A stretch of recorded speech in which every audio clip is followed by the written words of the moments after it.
Assalamualaikum warahmatullahi wabarakatuh. Jumpa lagi dengan saya.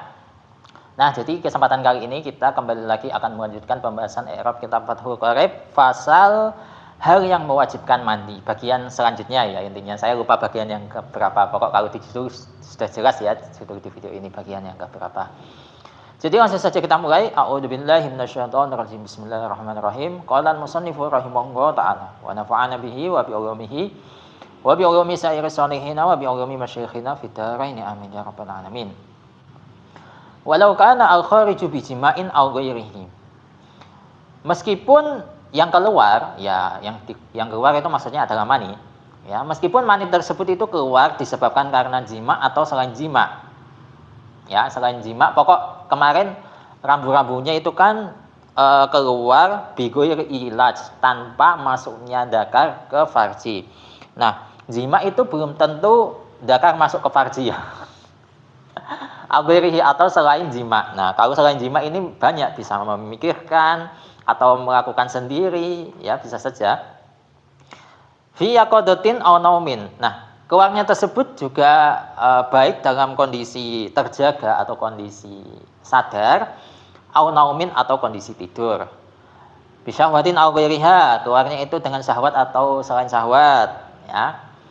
Min tariqil mu'tadi, keluarnya itu dengan cara yang lumrah atau yang biasa, au ghairihi atau cara yang tidak lumrah.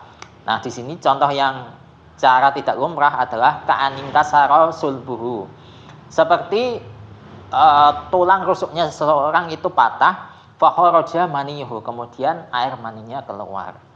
Mungkin contoh pastinya seperti apa saya juga belum tahu karena saya juga enggak mengalami dan saya juga belum pernah apa istilahnya ya membaca seputar contoh seperti ini realnya seperti apa. Makanya saya belum tahu maksud dari tulang rusuknya patah kemudian air maninya itu keluarnya. Itu saya belum tahu. Jadi saya belum berani menjelaskan. Nah, jadi itu yang akan kita i'rabi untuk teksnya. Itu tadi adalah terjemahnya. Sekarang kita masuk ke analisis i'rabnya. Walau kana al-khariju bijima'in. Itu ya. Wawnya itu waw atau, sedangkan lau kana al-khariju bijima'in ini adalah ma'tuf.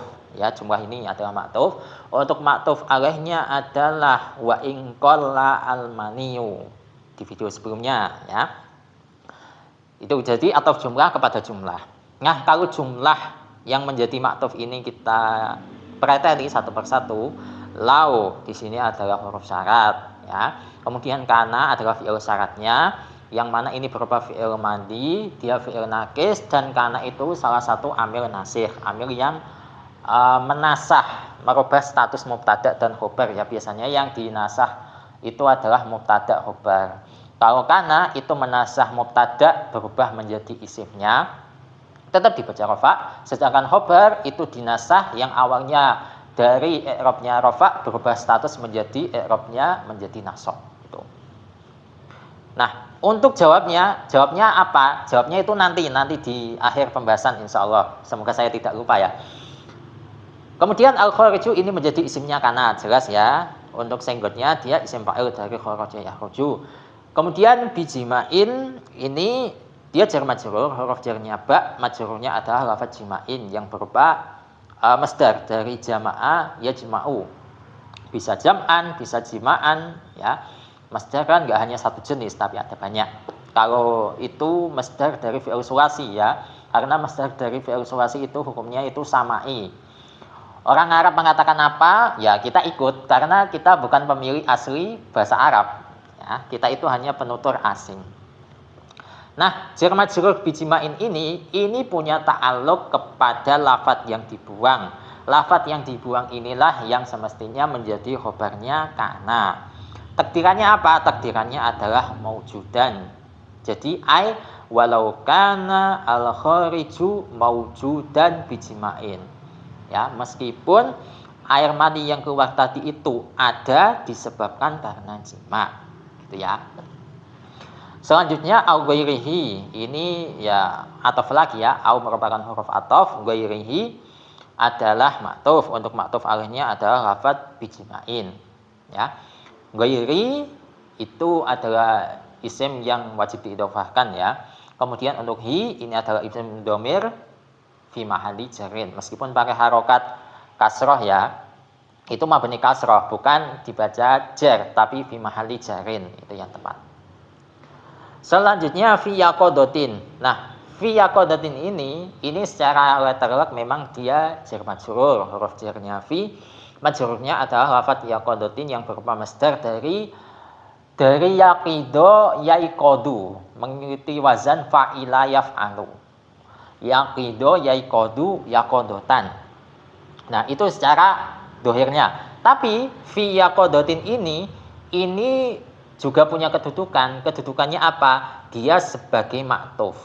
Berarti fi yaqodotin ini adalah atof bayan.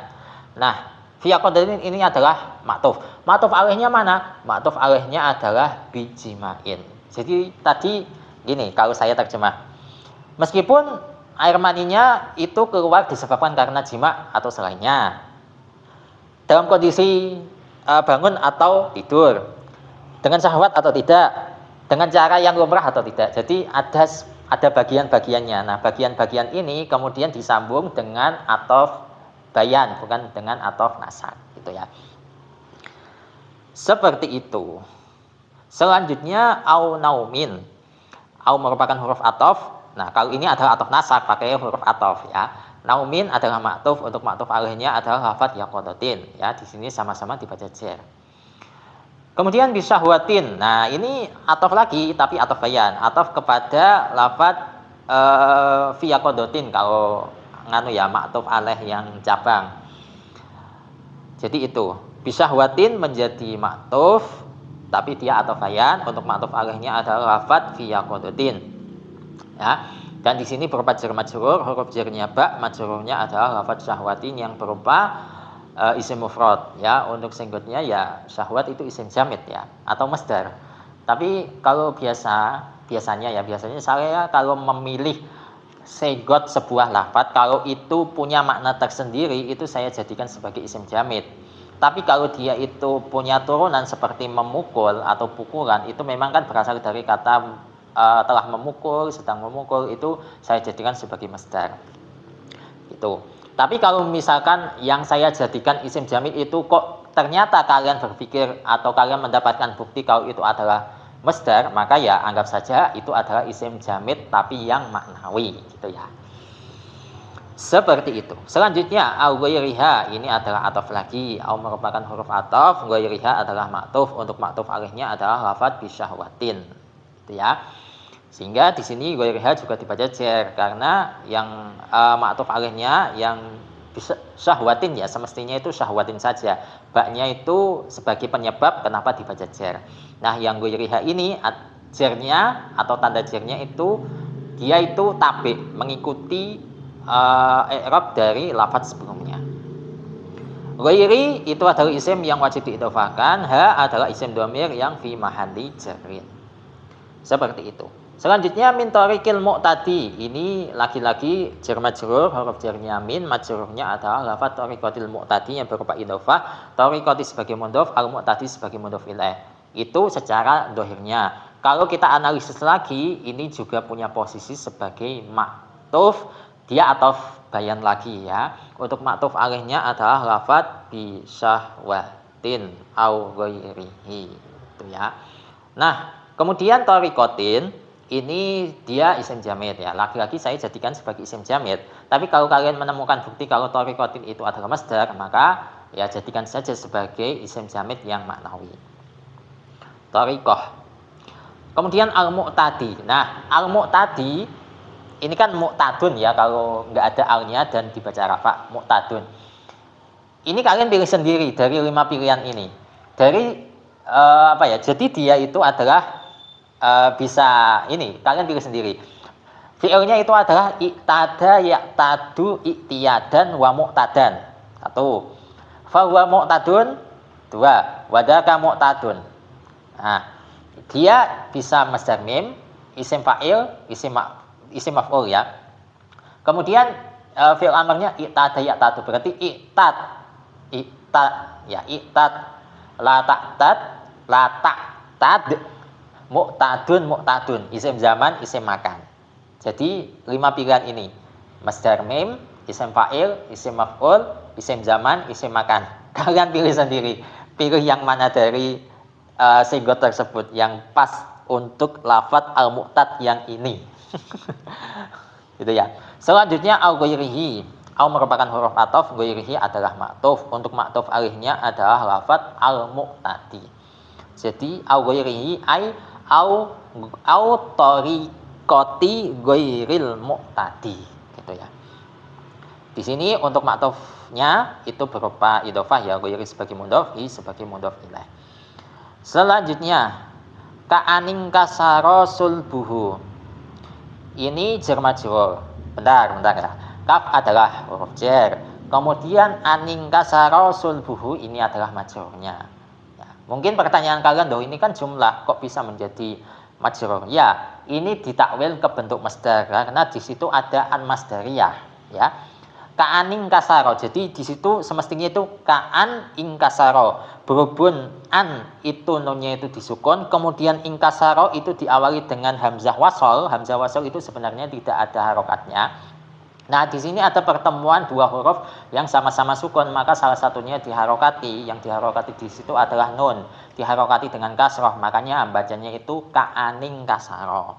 Annya di situ adalah huruf masdar, kemudian ingkasaro sulbuhu ini ditakwil ke bentuk masdar menjadi ka'ingkisari sulbihi, seperti patahnya tulang rusuknya seseorang. Gitu. Itu ya, cara mentakwil masdarnya. Nah, kalau lafadz dohirnya ini kita perjelas satu persatu. Annya jelas tadi an masdariyah, ingkasaro adalah fi'il madhi mengikuti wazan infa'ala yang fa'ilu, sulbuhu menjadi fa'il dari ingkasaro yang di sini berupa idhofah, sulbu sebagai mudhof, hu sebagai mudhof ilaih. Gitu ya. Kemudian fa kharaja maniyuhu. Ini adalah ataf. Fa-nya di situ fa huruf ataf, ya. Jadi tulang rusuknya patah kemudian maninya keluar. Fa-nya merupakan huruf ataf, kharaja maniyuhu menjadi ma'tufnya. Untuk ma'tuf alihnya adalah lafadz ingkasara sulbuhu. Kalau ma'tufnya kita jelaskan satu persatu, kharaja fi'il madhi jelas ya, maniyuhu menjadi fa'il dari kharaja. Seperti itu kurang lebihnya, wallahu a'lam bishawab. Semoga ini bermanfaat untuk kalian dan insyaallah untuk bagian selanjutnya akan kita lanjutkan di kesempatan selanjutnya. Wassalamualaikum warahmatullahi wabarakatuh.